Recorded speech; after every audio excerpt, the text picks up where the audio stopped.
Olá, sejam bem-vindos ao Pod Prof, um podcast para professores transformadores. Eu sou a Carol. E eu sou a Jamara. Jamara, o que pode hoje no nosso 6º episódio? Carol, hoje no nosso 6º episódio pode diagnóstico, aprendizagem e sinais. Essas 3 palavrinhas vão nortear o nosso bate-papo de hoje.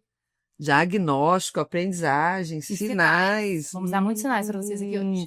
O tema de hoje vai falar sobre aprendizagem em foco, o papel da psicopedagoga. Exatamente.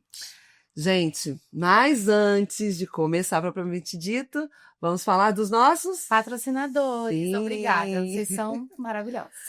Então, Think Ideias, que nossa parceira aqui no nosso design, marketing do Pod Prof. Sim. E a consultora Vilele Carvalho, sempre com a gente também. Exatamente, né, obrigada, gente. Jamara. Não é Vilela não sou a Vilela, sou a Jamara. Então, vamos apresentar a nossa convidada de hoje, muito especial. A Adriana Masson está aqui conosco. Seja bem-vinda, Adriana. Seja bem-vinda, Adriana. Obrigada. Eu agradeço muito o convite, gente. Tô tão feliz, me achando tão chique. Chique. Aqui é chique. Chiquíssimo, né? Aqui é chique. Como diz aquela moça, chiquíssimo. Ai, e o nosso propósito é esse mesmo, né? Trazer a nossa profissão, né, para um lugar de destaque. É verdade. Porque a gente sabe da importância que é, Isso. né? Educadores comprometidos, como faz a diferença. Isso. E você, Adriana, que eu já conheço a Adriana há muitos anos, né, Adri? Abaixo, né, Carol? Vamos falar não. aqui. Tempo? Vamos sim. Tem um tempinho já, né? E a gente começou, a gente se encontrou, né, num momento ali que querendo ampliar nossos horizontes dentro da pedagogia, né? E você, né, atuou como pedagoga, professora, né? E aí foi por essa caminhada da psicopedagogia com um encantamento muito grande, né? E hoje, né, tem aí um trabalho, né, muito significativo na área da psicopedagogia. E eu queria que você contasse pra gente essa caminhada, essa sua trajetória, né, na educação, chegando, né, nesse trabalho de psicopedagogia clínica que você faz hoje com tanta excelência. Obrigada. Então, seja muito bem-vinda. Bem-vinda de novo. Obrigada, gente. Pois é, a minha formação de base é pedagogia, né? Sou formada pela Unicamp. E trabalhei muitos anos como professora dos anos iniciais, professora alfabetizadora, que eu amo ainda hoje, essa fase de alfabetização, adoro estudar e trabalhar com isso ainda. E eu estava lembrando, vindo para cá, que o meu flerte, digamos assim, com a psicopedagogia vem desde a graduação. Eu não sei exatamente como que eu entrei em contato com ela, mas eu lembrei que eu tinha uma pasta, até outro dia, guardada, com uma reportagem de jornal, olhem bem, falando da profissão. E eu lembro que tinha uma foto de uma sala de psicopedagogia, o que devia ter, como deveria ser, e eu guardava isso, sabe? Então, desde lá eu tinha essa vontade. Mas a vida foi acontecendo, né? Comecei a dar aula, mudei para Brasília, fui fazer a pós-graduação aqui na UNB com a Carol, em psicopedagogia, e lá a gente foi se aprofundando mais. Eu nem sei se a Carol vai lembrar, mas a gente chegou até a olhar a sala, você lembra, Carol? A gente chegou a olhar a sala, para uma atender de manhã, outra à tarde. Mas enfim, acabou não dando certo e eu caminhei como professora, né? E aí nos meus últimos 5 anos de escola, eu trabalhei como coordenadora pedagógica numa escola aqui também, uma escola bilíngue aqui em Brasília. E aí, nos últimos anos, sabe quando você tá naquela crise existencial, profissional? Sim. Que você não tá se sentindo feliz no que você tá fazendo? Eu tava naquele momento. E aí, eu fiquei um tempo fora, né? Acompanhando meu marido fora do Brasil. A gente ficou 3 meses fora. E eu tirei uma licença não remunerada da escola.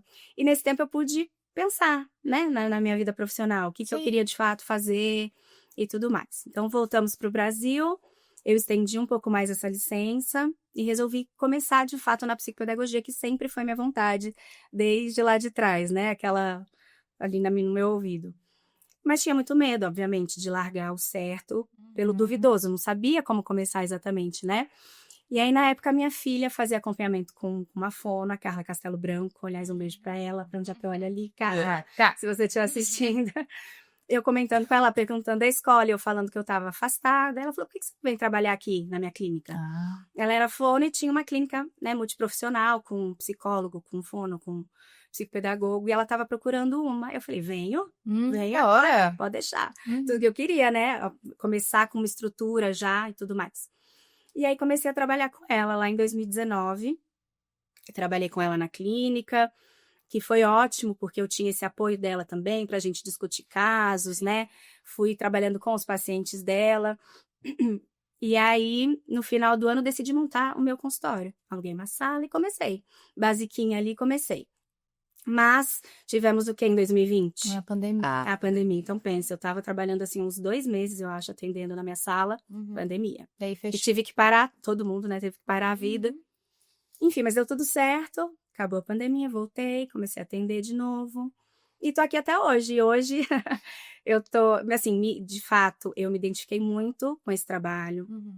É um trabalho que eu me sinto, de fato, mais realizada, fazendo o que eu gosto, sabe? Podendo orientar escola, professores e pais também. E hoje eu atendo lá na Asa Norte. Tem um consultório lá que eu atendo crianças e adolescentes. E trabalho também com supervisão de psicopedagogas que querem começar esse trabalho, né? Ah, legal. Então, que trazem dúvidas pontuais ou que querem iniciar e a gente trabalha junto. Hoje, meu trabalho é esse. E, Adriana, assim, qual foi a principal diferença que você percebeu quando você migrou da sala de aula para uma clínica? Assim, você continua atendendo o público infantil, infanto-juvenil também? Qual foi a diferença? Acho que o maior impacto, assim, que você percebeu do seu trabalho de professora, de sala de aula, para uma clínica, assim, como que foi essa transição para você? Foi dolorida? Porque toda mudança, ela vai precisar que a gente renuncie a algumas coisas, né? A gente vai precisar escolher. Então, assim, qual foi a principal diferença, assim, aquilo que mais marcou você nesse período de transição? Assim, toda transição é difícil, como você falou, né? Não é fácil, a gente fica com muito medo, a gente não sabe por onde começar. Então, assim, imagina, eu, uma profissional que já estava ali com muitos anos de escola, me sentindo segura. Já tinha uma credibilidade ali também? Me sentindo segura no que eu estava fazendo, trabalhando com coordenação, formação de professores, né? E aí a gente começa uma coisa nova e dá uma insegurança, né, obviamente. Mas eu acho que quando eu comecei a trabalhar, claro, eu tive que mergulhar fundo nos estudos, né, porque eu estava até comentando com a Carol antes, né, Carol, o tempo que a gente fez a psicopedagogia para agora, muita coisa mudou. A neurociência entrou aí com tudo, a psicologia cognitiva, né, a gente tem essa abordagem mais neurocognitiva, então eu tive que mergulhar muito fundo nos estudos e me atualizar de tudo. Então, mas assim, eu fui me apaixonando muito pelo trabalho. É claro que tem uma diferença enorme, né? Porque, primeiro, que o trabalho é completamente diferente, né? Do professor para o psicopedagogo. Mas na clínica eu tô ali, é um para um. Sou eu e o aluno. Essa é a diferença principal, né? O seu foco tá só em uma criança. Então, eu consigo trabalhar, de fato, com as necessidades dela. Porque, como eu vim de sala de aula, eu sei que não é fácil a gente, em sala de aula, trabalhar com várias crianças, com as suas dificuldades, com as suas diferenças, e a gente conseguir fazer as adaptações que a gente precisa e ter esse olhar apurado e diferenciado para cada uma. Não é um trabalho fácil, eu entendo isso completamente, eu já tive nesse lugar, né? Então, até quando a gente faz a orientação, depois de uma avaliação, orientação para a escola, eu tenho esse olhar de professora também, né? De orientar e dar essa abertura para que a gente possa conversar e chegar no que é possível ali. Né? Então, assim, tem coisas que precisam ser feitas para aquele caso específico, né, em termos de adaptações e tudo mais, mas tem coisas que a gente pode adaptar e flexibilizar de acordo com a realidade daquele professor, daquela escola e daquele aluno, né? Então, por isso que esse trabalho é importante, essa parceria com escola e psicopedagogo é importante, que a gente vai encontrar ali, como a gente estava falando ali um pouquinho antes, né, Carol, que o trabalho também do psicopedagogo é identificar as potencialidades daquela criança. Então, o foco é a aprendizagem, não é a dificuldade em si, né? Então, com isso, a gente conseguindo traçar um perfil daquela criança, entender o funcionamento daquela criança, a gente consegue passar essa impressão para o professor, para ele entender também como essa criança funciona, e ele conseguir ajustar ali na sala de aula também. Agora, um ponto que causa muita confusão, muitas vezes, dentro da escola, para as famílias também, é a diferença do papel do psicopedagogo, da psicopedagoga, em relação a um professor que faz um reforço escolar, né? Então, para que isso fique claro, O que você pensa sobre isso, de como esclarecer isso? E fala um pouco pra gente dessa diferença de especificidade do trabalho da psicopedagoga para um professor de reforço, que também é individualizado, né? Também está lidando ali com questões de entraves que a criança esteja vivenciando, mas tem a característica diferente de trabalho. Sim, isso é importante mesmo, assim. Eu posso dizer até que quando um pedagogo se torna psicopedagogo e começa a trabalhar, até ele tem um pouco essa dificuldade de diferenciar, sabe? Do seu próprio trabalho. Então, basicamente, no reforço escolar, quem vai trabalhar é o professor, ou o pedagogo, ali nos anos iniciais, ou o professor especialista da matemática, das ciências, do português, enfim, né? Vai trabalhar o conteúdo. Então, a criança vai chegar com uma dificuldade em determinado conteúdo, e esse professor do reforço escolar vai trabalhar aquele conteúdo. Então, de que maneira que ele pode explicar, né, de maneira diferente aquele conteúdo, para a criança ou adolescente assimilar melhor, vai ajudar a estudar para a prova, fazer tarefa de casa. Então, o objetivo é trabalhar aquele conteúdo. O psicopedagogo, primeiro que assim, ele já é um profissional da educação e da saúde. Né? Inclusive, até queria fazer um adendo aqui, que está para ser votada uma PL 116/24, nesses dias.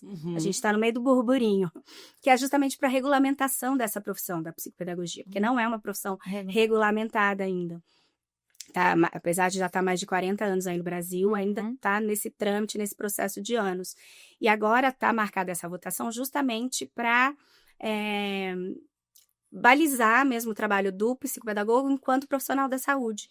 Isso impacta principalmente aquelas crianças que precisam do atendimento do psicopedagogo, mas só conseguem fazer, por exemplo, com convênio médico. Um plano né? de saúde. Só plano de saúde. E muitos planos não aceitam, né? Então, assim, a gente está nessa luta, nesse trabalho, então, só fazendo um parênteses aqui. Ótimo. E o psicopedagogo, então, como sendo um profissional da educação e da saúde, ele é um especialista da aprendizagem. Então, o nosso papel não é trabalhar o conteúdo da escola. A gente primeiro precisa entender o porquê daquela dificuldade. Né? Então, assim, a primeira coisa que a gente tem que fazer quando a gente recebe uma criança é avaliá-la. Né? Eu costumo dizer que a avaliação é o nosso mapa, assim. Então, a gente vai entender o funcionamento daquela criança para poder saber se aquilo é uma dificuldade mesmo, se de repente pode ter um risco por um transtorno de aprendizagem ou do neurodesenvolvimento, que a gente precisa fazer essa diferenciação. Que basicamente a dificuldade vai passar, né? A dificuldade é momentânea, é transitória e vai passar, o transtorno não.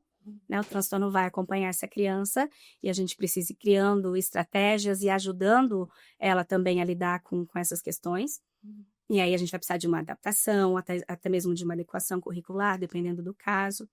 Mas na avaliação, então a avaliação começa, vou falar um pouquinho como funciona para todo mundo entender, com a conversa com a família, né? O principal é a anamnese da gente entender o histórico daquela criança, como aconteceu o desenvolvimento dela desde o nascimento, né? Se a gente já consegue identificar algumas questões aí. E a família traz normalmente, 99% das vezes, a escola que pediu, né? Deu essa orientação para procurar uma avaliação. E aí, nessa avaliação, então, além de conversar com a família, então, muitas vezes o que acontece? A família traz assim, ele tem dificuldade na leitura. Isso? Leitura, só. Então, o que a gente precisa ver? Tá, em que passo dessa leitura, em que etapa dessa leitura tá essa dificuldade? É na decodificação? É na fluência? É na compreensão?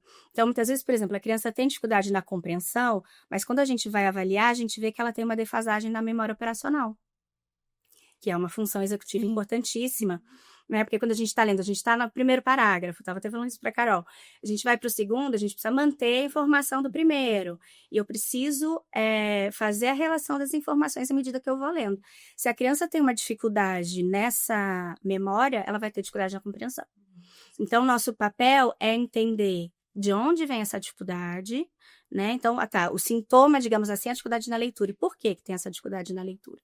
Então, a gente vai avaliar esses processos pedagógicos da leitura, da escrita, da matemática, os processos cognitivos também. Então, a gente vai avaliar a memória, processos atencionais, planejamento e resolução de problemas, tudo isso para a gente entender o funcionamento dela. E, a partir disso, a gente fazer um plano interventivo e poder orientar a escola de uma melhor maneira. Não é simples. Não é simples. É algo bem complexo. E demanda também, tanto da família como da escola, uma certa paciência, demora um tempo, né, para essa avaliação acontecer. Quanto tempo, mais ou menos, você normalmente precisa para essa avaliação, até chegar nesse momento de criar as intervenções? Isso é importante, Carol, porque, de fato, quando os pais chegam, né, e nos Já procuram, querem, né? chegam ansiosos, querem uma resposta, né?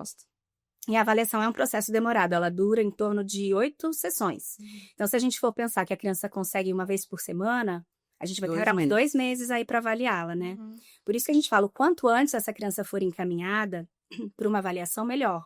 Né? Se for já no iniciozinho do ano, o professor já percebeu ali, porque o professor sabe, né? Ele sabe o que esperar do ano escolar, né? O que espera ali da criança, então ele já percebe uma dificuldade. Já estou aí indo para os sinais, né, que a gente ia falar. Isso. Mas se o professor percebe essa dificuldade, ele já tentou algumas estratégias diferenciadas, mesmo assim viu que a coisa não está caminhando, já encaminha para um psicopedagogo, para uma avaliação. Porque daí, na avaliação, por exemplo, também, uma coisa importante é que a gente avalia a linguagem, a gente faz um rastreio dessa linguagem, que é outra coisa muito importante, né, pro aprendizado, pro processo de leitura e escrita especialmente, que a base é a oralidade, né? Então, que a gente vai avaliar a fluência verbal, vai avaliar como é que a criança, a gente conta uma história para ela, o que ela consegue reter de informação, qual é a compreensão, se ela faz inferência, né? Quando ela lê e quando ela escuta, se tem uma diferença nisso. E aí, se a gente também encontra alguma dificuldade mais gritante na linguagem, para a gente já encaminhar para um fono, né? Então, assim, para o professor não ter receio de indicar para um psicopedagogo, sabe? Porque a gente já vai identificar se é só uma dificuldade ou se tem um risco para um transtorno e já vai começar a trabalhar com a escola orientações de como a gente pode proceder com aquela criança e trabalhar em conjunto, né? Porque o objetivo final é esse. Porque eu sei claramente que meu trabalho no consultório é muito diferente do trabalho do professor na sala de aula. Porque, como eu falei, o professor tem muitos alunos, eu tenho só um ali.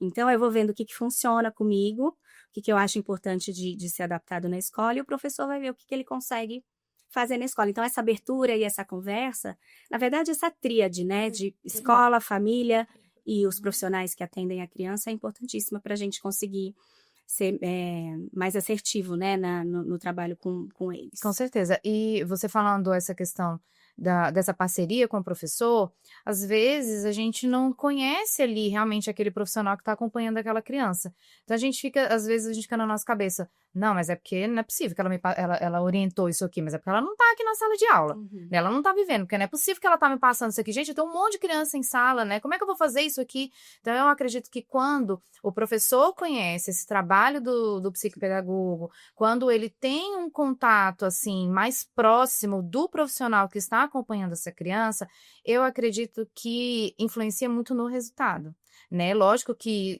tudo que a gente quer ali é a melhor ali, né?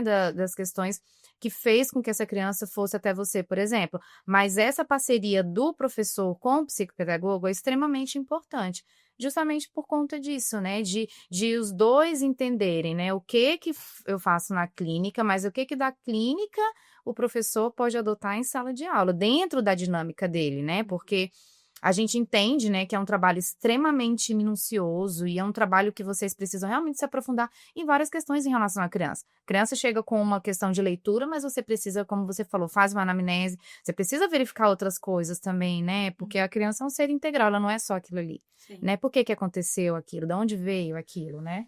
E tem essa questão de você também indicar para outros profissionais, né? Quando você faz essa avaliação, olha, ele tem uma necessidade psicológica, tem a questão aqui da autoestima, sei lá, aí tem encaminhamento para o psicólogo. Eu já pensei muito sobre isso, assim, quando eu vejo que em sala de aula, eu como professora, percebo que a criança está trazendo alguma demanda de alguma dificuldade, e aí qual a primeira indicação que eu vou fazer para a família, né? Então, às vezes eu falo assim, não, eu já estou percebendo que é algo emocional, mas eu acho que sempre a primeira pessoa deveria ser o psicopedagogo. O que você pensa sobre isso, Adri? Essa é uma boa forma de condução? Ou porque eu acho que o psicopedagogo vai fazer essa avaliação mais geral, né, para poder fazer esses encaminhamentos. É assim que acontece? Eu acredito nisso, muito nisso, porque a gente especialista na aprendizagem. O professor vai perceber alguma relação com a aprendizagem, ou comportamental, ou do próprio aprendizado ali, né? Mas a relação é com a escola, com o aprendizado. Então, o psicopedagogo, ele vai conseguir ter esse olhar. Então, por exemplo, se você falou, né, a criança, eu percebi que eu acho que é uma questão mais emocional, mas o psicopedagogo, se for uma questão emocional relativa à aprendizagem, ele vai conseguir trabalhar com aquela criança. E se ele perceber que é uma questão além, uma ansiedade, que já vai além, né, do papel dele, ele vai encaminhar para um psicólogo, por exemplo.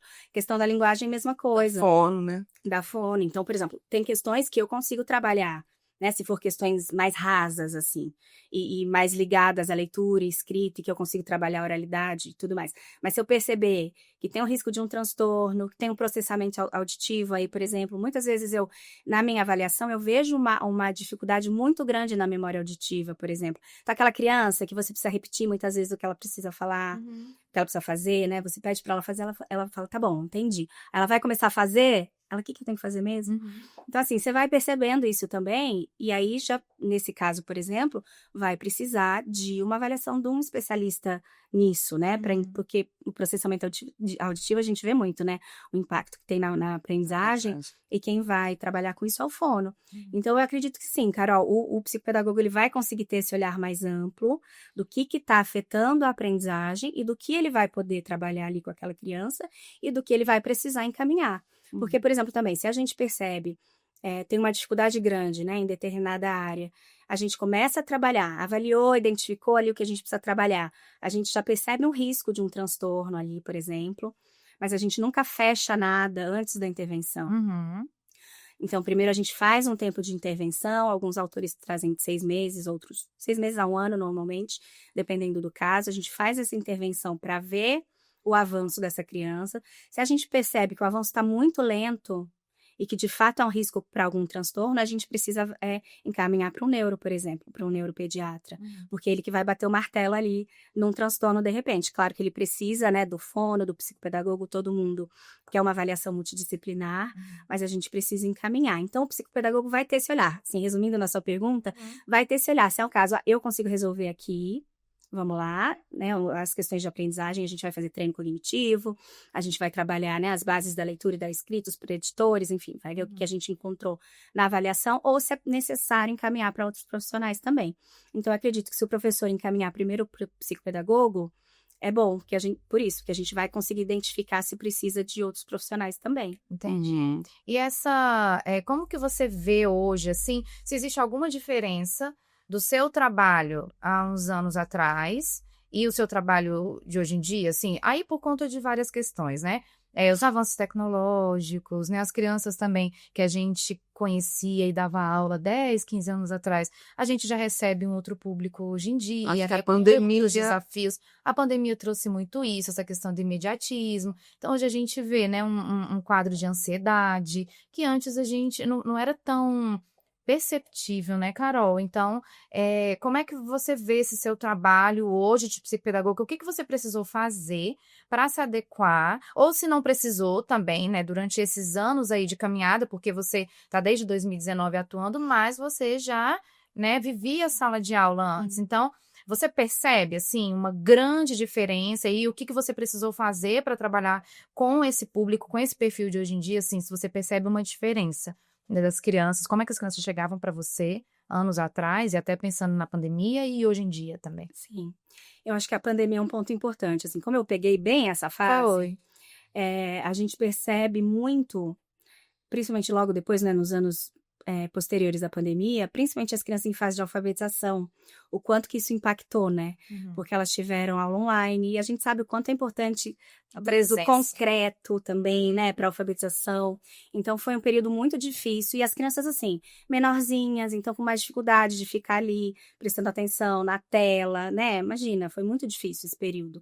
Então, eu percebi uma demanda maior depois da pandemia, de procura, principalmente de crianças nessa fase de alfabetização, sabe? É mesmo? Sim, principalmente logo depois da pandemia, assim, eu recebi muitos e muitos casos de crianças, às vezes, até mais velhas, com dificuldades que não apareciam anteriormente, né? Crianças que, por exemplo, pegaram a fase da pandemia, estavam ali no primeiro ano, e aí depois no segundo, no terceiro, e essa dificuldade, né, foi persistindo. E aí, quando a gente foi ver, tinha uma defasagem ali de preditores importantes. E que eu acredito, eu não dei aula na pandemia, mas eu acredito que foi um desafio muito grande para os professores também, né? Conseguir, enfim, dar aula nesse período. E para as crianças sentarem, se concentrarem, prestarem atenção na aula pelo computador ali. Foi um período bem difícil. Então, essa diferença eu senti bastante. O que eu sinto também é por conta das telas. Hoje em dia, a gente precisa fazer muita orientação parental em relação ao uso de telas, né? Porque as crianças, uma percepção que a gente tem, vocês devem ter também em sala de aula, é essa coisa deles não terem muita paciência, né? Não ter. Tudo As coisas, é tudo que é imediato, assim. Então, são coisas que a gente precisa trabalhar com eles também. Então, muitas vezes, tem algumas habilidades de função executiva que dão rebaixadas na avaliação e que muitas vezes é consequência disso, sabe? Que a gente precisa sentar e treinar com aquela criança a paciência, sentar, esperar a vez de falar, né? Trabalhar muito controle inibitório, que é uma função importante que a gente vê muito nos TDAHs, mas que hoje em dia não só TDAH, a gente vê em outras crianças essa coisa de esperar a vez para falar, né? De ficar sentadinho, focado, eles têm mais dificuldade nisso, né? Então, eu acho que os principais é isso, a pandemia que atrapalhou principalmente as crianças que estavam em fase de alfabetização, que isso foi passando para frente, né? E até hoje, às vezes, eu recebo criança no 4º ano que está com bastante dificuldade de leitura e escrita. E quando a gente vai ver, está com uma defasagem lá né, nas questões de alfabetização. Porque, né, enfim, foi passando e a coisa foi ficando mais difícil. E essa questão das telas, que prejudica muito. E a gente vê, às vezes, as famílias não conseguem ter um pulso firme nisso, sabe? Porque também... É mais a gente como mãe também sabe que às vezes, né, principalmente uma criança pequena, toma aí o celular, meu filho, que eu preciso fazer alguma coisa aqui, não é fácil também para as famílias. Então, essa orientação é necessária para a gente ir tirando um pouco as crianças da tela, trazendo mais para a vida real, para a gente conseguir com que elas tenham mais concentração, né, mais paciência para as coisas, que eu vejo essa diferença sim. Você falando isso, me veio essa questão da importância dessa avaliação bem ampla para que a gente entenda de onde vêm algumas questões que muitas vezes não é um transtorno e as famílias às vezes ficam ansiosas por um diagnóstico, né?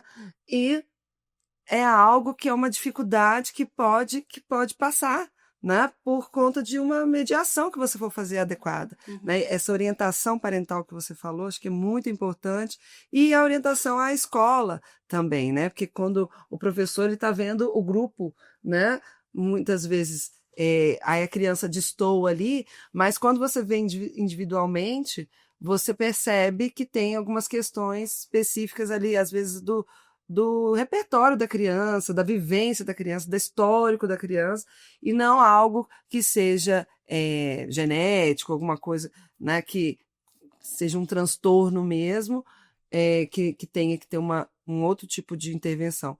E aí, às vezes, com o trabalho do psicopedagogo, isso pode ser minimizado, adequado, né, esse ganho em relação a entender quais são as habilidades, né? Porque aí esse equilíbrio na hora do diagnóstico, né? Na hora da devolutiva, né? Você olha, mas olha o tanto de habilidades que ele tem. Aí você surpreende até a família, né? Você, olha, mas ele está tendo essa dificuldade, mas ele consegue fazer tudo isso? Então, aí você vai vendo que não é só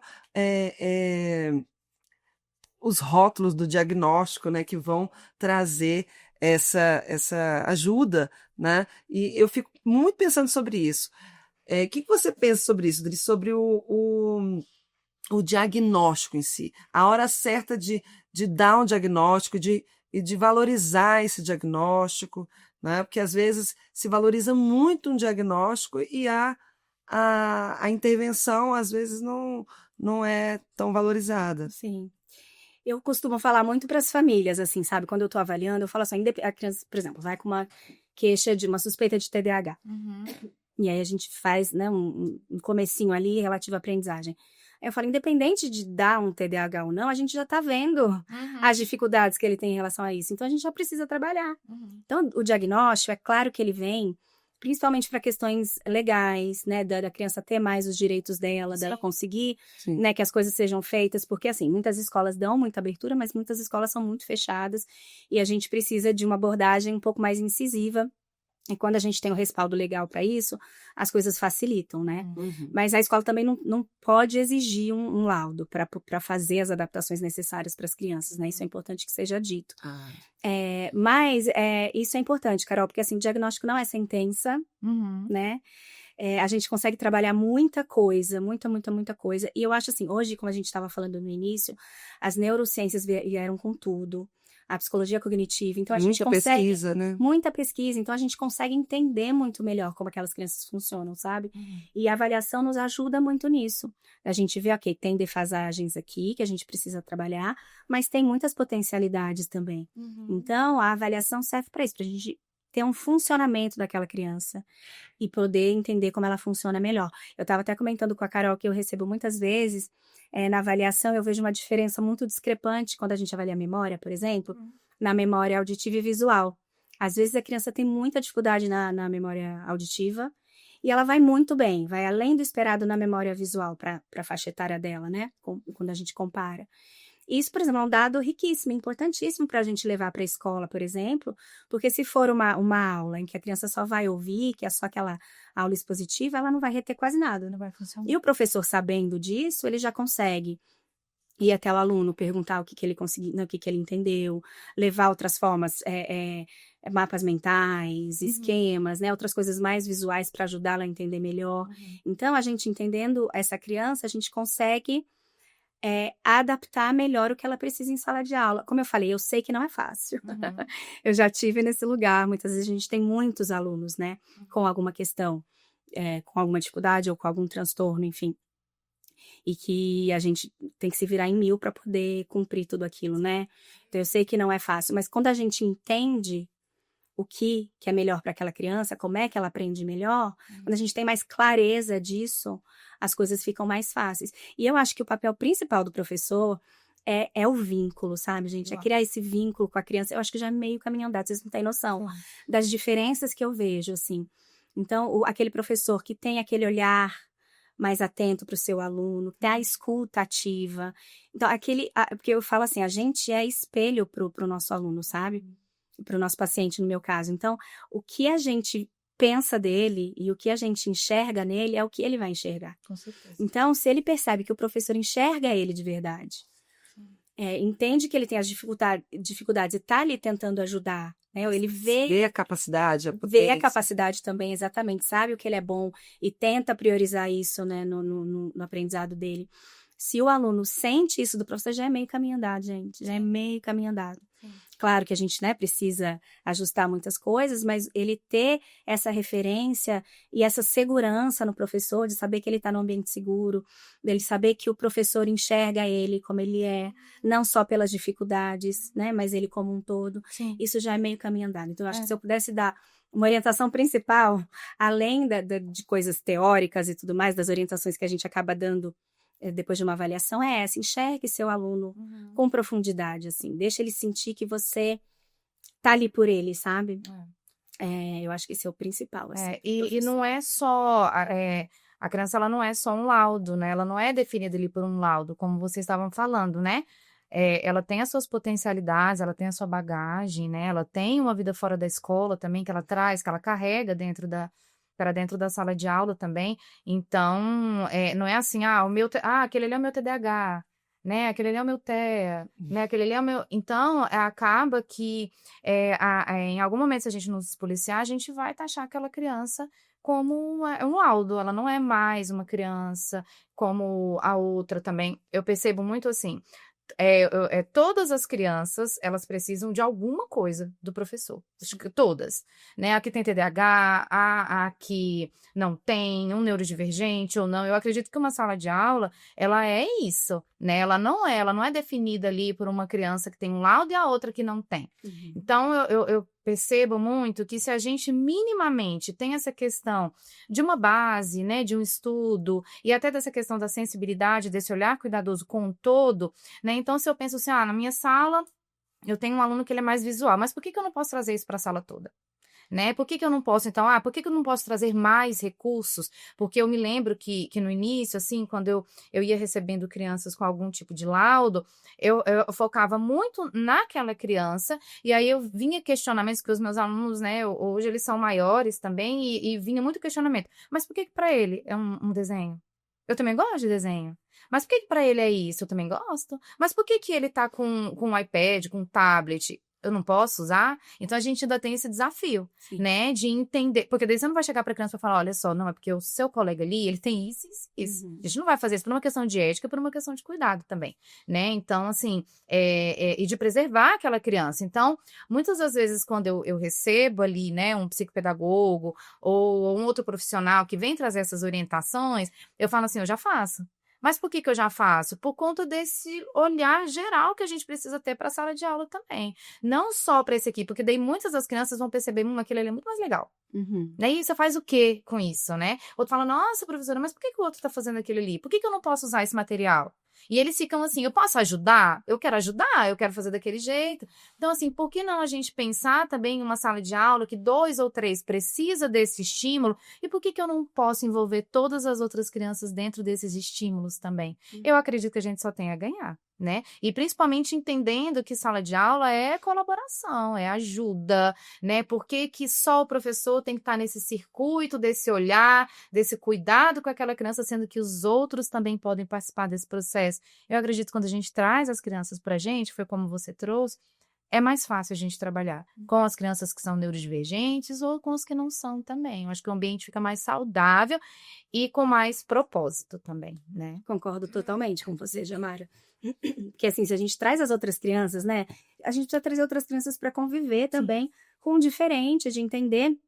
A gente falando em casos, né, mais específicos, assim, mas não só, de colocar nessa colaboração mesmo, né, e assim, as orientações que a gente dá, eu costumo falar, gente, não tem nada que milagroso, não tem nada que você, de repente, nunca ouviu falar, né, são questões específicas e que muitos já fazem, e o que a gente traz também vai, sim, ser benéfico para todo mundo, né, vai facilitar todas as crianças, então, e a gente traz, porque assim, a maioria, graças a Deus, a maioria dos professores que eu encontro são professores, assim, muito abertos e que já fazem muita coisa.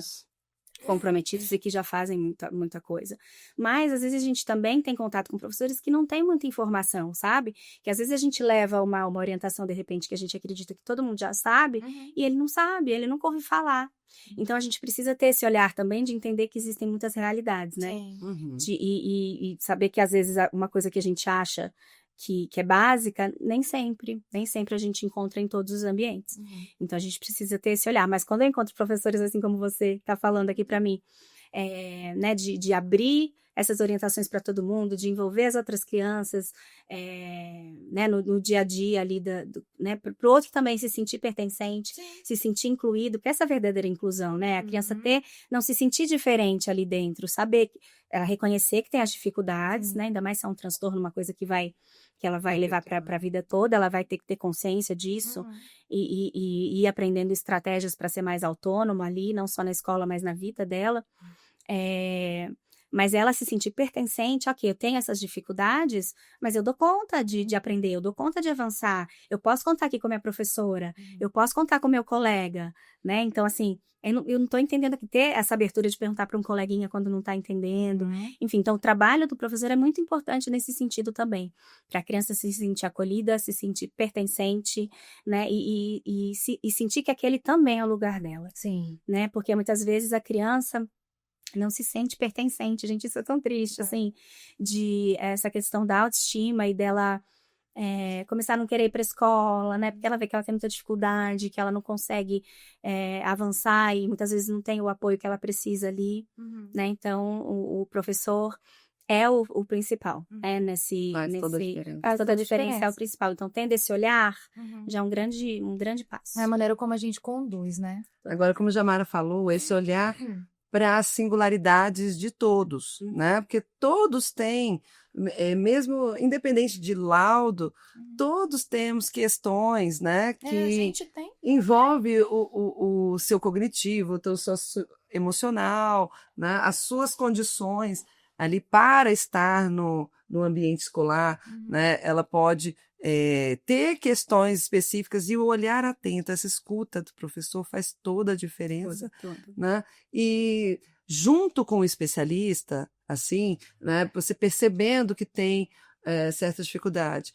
E aí, uma avaliação mais aprofundada do especialista, né, psicopedagogo, essa caminhada junto, né, nessa parceria, é fantástico, né? Mas você tem que ter esse olhar mesmo para o todo e todas e questões que muitas vezes vão além de diagnóstico. Sim, sim. Né? E às vezes está na sua frente ali ações que você pode fazer, mas não tem um laudo, vamos fazer? Sim. Né? E você está vendo a necessidade. Estou vendo a necessidade. E outra coisa que você falou sobre assim, não é só quem tem um laudo que faz com que o professor tenha que fazer uma diferenciação, né? É realmente as questões de dificuldade que ele está vivendo. Percebe. Que ele percebe. Então, todo mundo pode passar por uma situação, né? Às vezes, uma situação de doença, né? Às vezes, uma situação emocional, né? Um problema familiar e tal. Questões inúmeras que podem acontecer que você vai ter que fazer uma adaptação para aquela criança para poder né, estar junto, né, naquele percurso, né, com o grupo. Então, independente dos laudos. Então, a gente precisa desse olhar. E muitas vezes a criança está lá com a dificuldade e a gente fica esperando um laudo, né, para poder realizar alguma mediação mais eficaz. Então, e quando a gente faz isso, assim, eu vejo que não tem espaço para preconceito ou para dizer assim, não, ali eu não vou ali, porque tem um adulto ajudando. Porque geralmente, né, as crianças elas vão ter ali um acompanhamento. Então, fica muito claro para as outras crianças que aquela criança em específico ela tem uma demanda diferente, né? Ela precisa de um acompanhamento de um adulto e eu não preciso. Então, isso fica muito claro, né? Então, quando eu entendi que eu precisava virar essa chave de que não, aquela criança, ela consegue, dentro das limitações dela, ela consegue sim se relacionar com o outro, então a gente vai trazer a outra criança, né?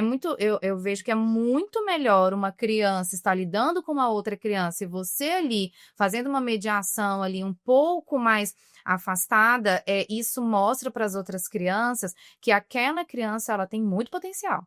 E quando a gente valida e fala, nossa, você é muito boa nisso aqui que você faz, né? Eles chegam e falam, olha assim e falam, então eu vou lá, vou pedir para ela fazer aquele desenho para mim, né? Eu vou pedir para ela fazer, nossa, que letra maravilhosa. Você não quer ensinar a fazer essa letra para os outros? Então, você acaba validando aquela criança e as outras começam. Então, foi o que você falou.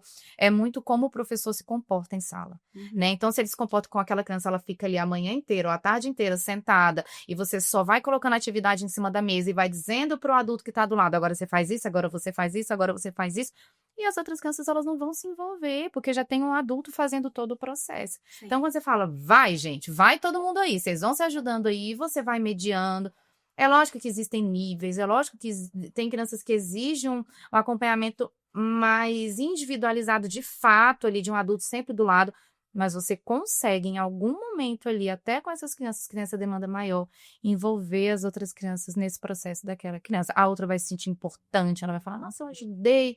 Então, eu vejo que é isso, é esse olhar diferente do professor que faz toda a diferença, independente do laudo, né, independente das orientações que a gente recebe.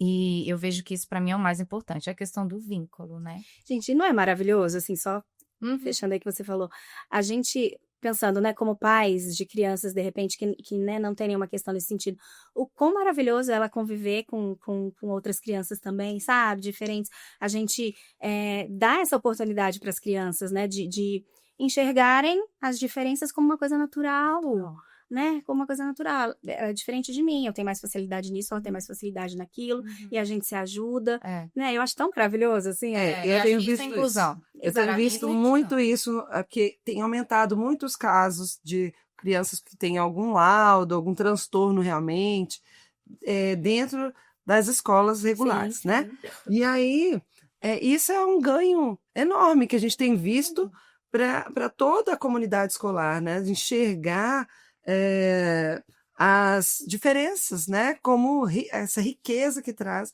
as diferenças, essas relações entre, né, os sujeitos, as crianças, os adultos também, né? Então essa comunidade fica mais amadurecida para lidar com essas diferenças. Sim. E isso eu acho que a gente vai ter uma mudança, né, alguma construção diferenciada no futuro, porque a gente tem uma caminhada que é um pouco recente, a gente pode dizer, que tem se aberto essas escolas para tantas crianças com algumas necessidades especiais, diferenciadas, e a escola trazendo esse suporte e essa abertura para essas diferenças dentro da escola. Né?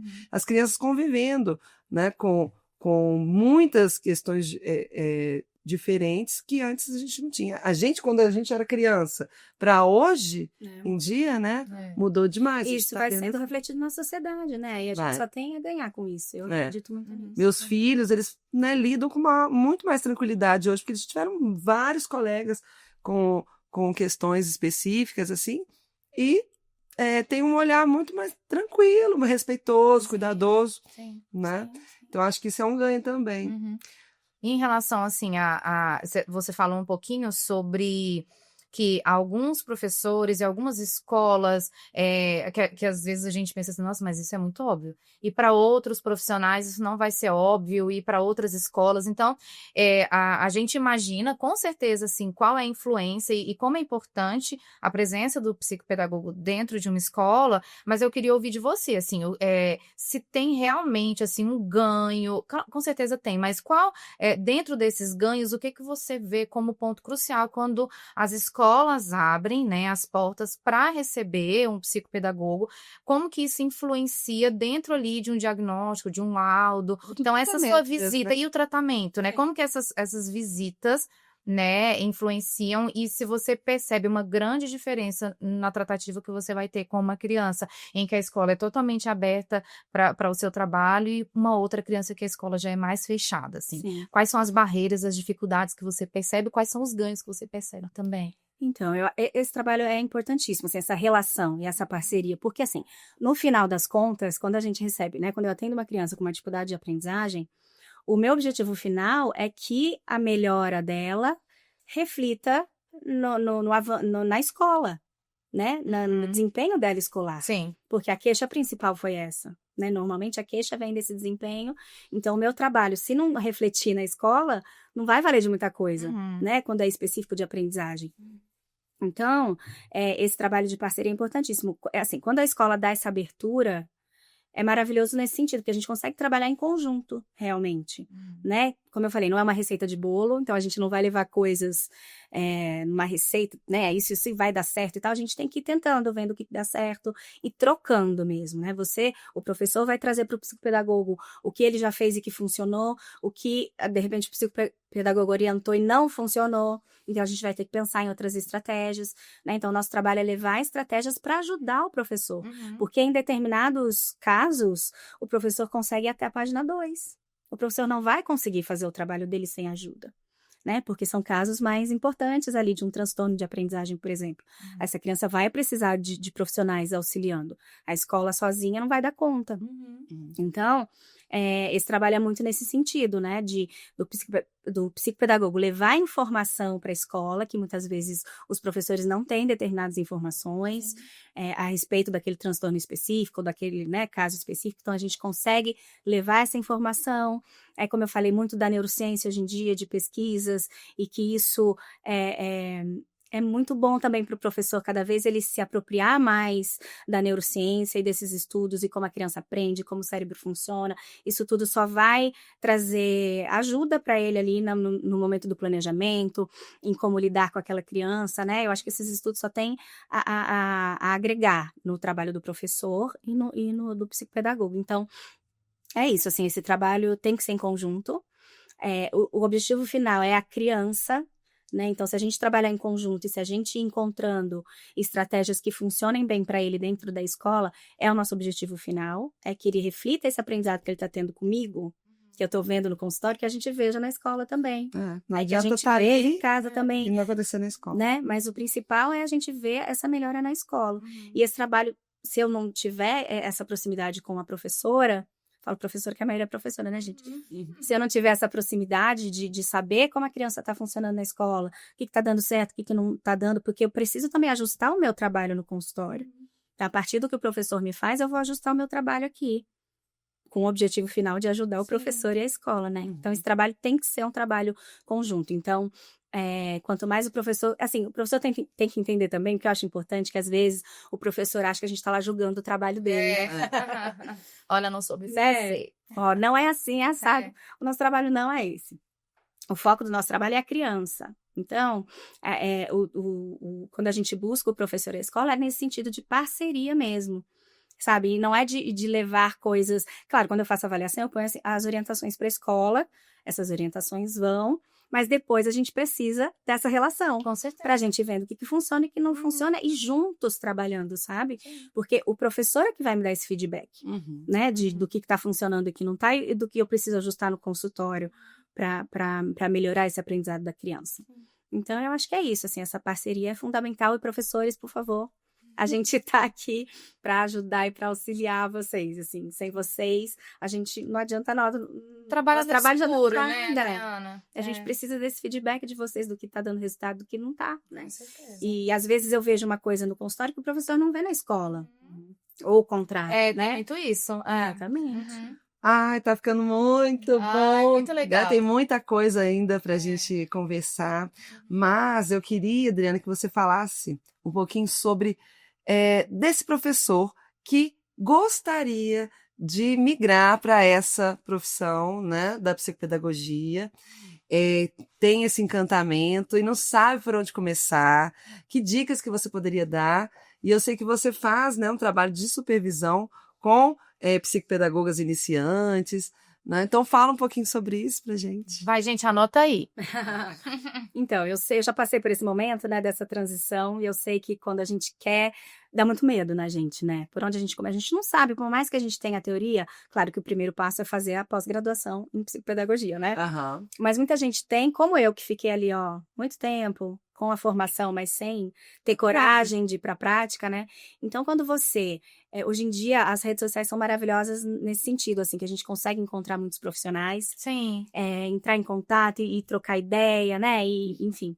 E quando você encontra um profissional que já passou por isso, né? Já fez esse caminho, já sabe mais ou menos, né, o que esperar, ele consegue te ajudar. Eu, lá em 2019, fiz uma mentoria com a Poliana Augusta, vou olhar para a câmera, beijo para ela, que foi maravilhoso para mim, justamente por isso, assim, você fica perdida, por onde eu começo? Eu preciso alugar uma sala, eu preciso abrir uma empresa, eu preciso... Que materiais que eu tenho que ter, né, esse iniciozinho, Sim. que a gente não tem ideia. Então, se você tiver um profissional mais experiente para te ajudar nisso, é maravilhoso. Então, meu trabalho hoje tem duas frentes, assim. Uma é essa, para quem quer começar a ajudar no planejamento, que ninguém vai dar louca e sair da escola e do nada, a gente precisa... Só um minutinho, gente, espera um pouco, você se organiza. Se organiza, planeja, planejamento é tudo. Então, precisa se planejar, entender qual é o seu nicho, com que você quer trabalhar, e aí a gente vai juntas ali, e vou orientando no que fazer. E outra coisa é quando a gente tem um profissional que já atende, que tem dúvidas específicas, precisa de ajuda para montar um roteiro de avaliação, como utilizar determinado material, determinado teste, protocolo, como fazer um plano de intervenção, escrever um relatório, enfim, tem questões pontuais, aí eu ajudo nisso também. Direciona também. Muito legal. A gente vai deixar depois o contato da Adriana para vocês, tá, gente? E assim, em relação a estudar algum caso, você tem grupos assim de psicopedagogos que estudam sobre casos específicos para atuar, né? Fazer uma leitura de avaliação, fico imaginando isso. Então, normalmente eu faço individual, né, com essas supervisões. Então, assim, porque o raciocínio clínico é o principal, que a gente trabalha nas supervisões, nesses casos. Porque muitas vezes a gente, sei lá, aplicou teste, né, a gente fez ali o que precisávamos, e aí? Que conclusão que eu tiro disso? Encontrei esses resultados aqui, e como é que eu elaboro em cima disso? Né? O que eu tiro disso, dessa minha avaliação, para fazer uma intervenção? O que essa criança de fato precisa? Então, o raciocínio clínico é muito importante, e é uma coisa que a gente vai pegando com a prática mesmo, né? É uma coisa que a gente começa e já tem isso super... A gente é super bom nesse raciocínio. Então, a supervisão ajuda nesse sentido, né? De ajudar nesse raciocínio clínico. Então, muitas vezes, ela me traz uma avaliação que ela fez para eu ajudar nesse raciocínio clínico. entender qual é a hipótese ali, entender as potencialidades, né, o que a criança está em defasagem, que precisa ser trabalhado, e ajudar a montar o plano de intervenção, por exemplo. E aí eu vou começar também um grupo de estudos, né, Carol? Que a Carol me inspirou. Ah, sim. E aí a gente vai começar com um livro que é Neurociência e Educação, que é justamente uma porta de entrada para estudar neurociência. Que não é uma coisa simples, ainda mais pra gente, pedagogo que não teve essa base, né? Não é tão simples assim, mas esse livro é uma porta de entrada, então eu vou fazer um grupo de estudos para estudar junto com quem quiser, a gente lê junto, se aprofundar, trocar, começar a entender neurociência, que hoje a gente precisa entender sobre neurociência, que nos ajuda muito, né, no nosso trabalho, tanto do professor, do psicopedagogo, então nem se fala. Então eu vou fazer esse grupo de estudos também. E você acha que esse grupo de estudos seria só para psicopedagogos ou às vezes o professor também se interessar? Não, o professor pode, porque o livro em si, ele fala de neurociências e educação. Então, ele traz muitos casos da sala de aula, né? O meu trabalho, eu vou no grupo de estudos trazer um pouco mais para a psicopedagogia, para a clínica, para a gente entender como utilizar isso na clínica, mas o professor também vai, com esse livro, independente de participar do grupo de estudos ou não, mas é um livro interessante para o professor também. Ele é muito bom, ele é uma base, né? Assim, até para neuropsicopedagogia também. Sim. Eu me lembro que eu fiz a leitura dele, muito bom. Ele é muito bom. E ele, né, de uma linguagem mais simples, mais fácil para a gente começar a entender. Então, uma dica aí para quem quiser começar a estudar neurociência. Então é isso, tá, gente? Muitas coisas para você se inscrever, tá bom? Porque tem que estudar, né? Não tem jeito, né? A nossa profissão, ela é de estudo constante. Sim. Mas de novidade, sempre estudo. E como mudou, né? O que a gente estudava muitos anos atrás, e olha o que a gente está estudando hoje, é o que a gente sempre fala. Eu acho que isso entra muito nessa questão do empoderamento do profissional da educação. Quem diria, né, que a gente hoje estudaria neurociência, a gente estaria falando sobre isso. Né? Hoje a gente tem professores que são cientistas e a gente sempre fala também de pesquisadores, né? Anos atrás isso não existia. Exatamente. Era o professor em sala de aula, na sua salinha fechada, fazendo sempre a mesma coisa todos os dias, e olha como isso, o nosso podcast ele surgiu muito por conta disso, de entender que o professor ele não era mais aquele profissional de uma sala de aula fechada, né, que as possibilidades eram inúmeras, né, tanto para o professor quanto para o psicopedagogo, todos somos profissionais da educação, né? Então o trabalho que vocês fazem é fantástico, principalmente quando é voltado e alinhado com essa parte da neurociência também. Muito legal.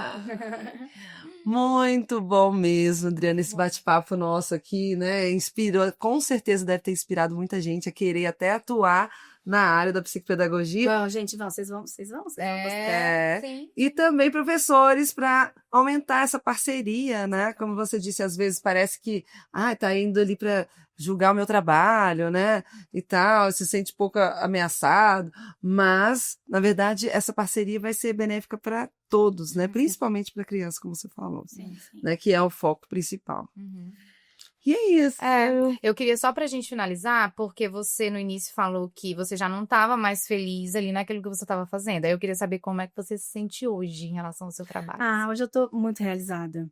Eu acho que também, assim, essa coisa da gente poder trabalhar em várias frentes, né? Hoje eu trabalhando, além da clínica que eu amo, com criança, especialmente a área da alfabetização, que ainda é minha paixão. Eu poder trabalhar com essas profissionais que estão começando, sabe? Eu me ver ali no comecinho, meio que pegar na minha mão do comecinho, e caminhando, assim, é um lugar que eu tenho me encontrado muito, assim.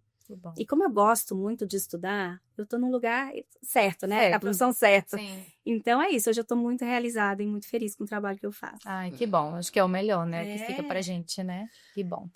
Adriana, muito obrigada pela sua presença. Como a Carol falou, a gente poderia ficar aqui horas e horas e horas. Tem muito assunto, né? Muito assunto, né? A gente sempre tem muito assunto. A gente nunca falou, né? Não trouxe aqui no podcast ainda sobre a psicopedagogia, foi o primeiro, mas eu acho que daqui vão sair vários assuntos pra gente se aprofundar. Pra vocês trazerem. Né? Mas você deu esse pontapé inicial, uma profissional assim tão maravilhosa competente, e feliz, né? Que eu acho que é o mais importante. A Feliz gente tem que estar realizado, né? Daí a gente faz nosso trabalho melhor. É isso. Bom demais. Muito obrigada. Eu que agradeço. Obrigada a você. Obrigada de coração. Gente, então é isso. Muito obrigada, Adriana. Né? Esse foi o Pod Prof, nosso episódio. E aí você vai curtir, vai comentar, vai arrastar pra cima, vai seguir a Adriana também, vai entrar no grupo de estudos. Gente, pela perícia você vai pegar. E eu queria falar aqui, deixem comentários. sobre o que vocês gostaram, né? A Adriana pode entrar, pode responder os comentários, curte o vídeo, né? Porque é isso que vai dar continuidade a esse trabalho. Que a gente interaja com a gente, porque somos profissionais da educação aqui, minha gente. Não é fácil. Isso, Obrigada. isso. Obrigada, Tá gente. bom. Até a próxima. Tchau, tchau. Tchau. Obrigada.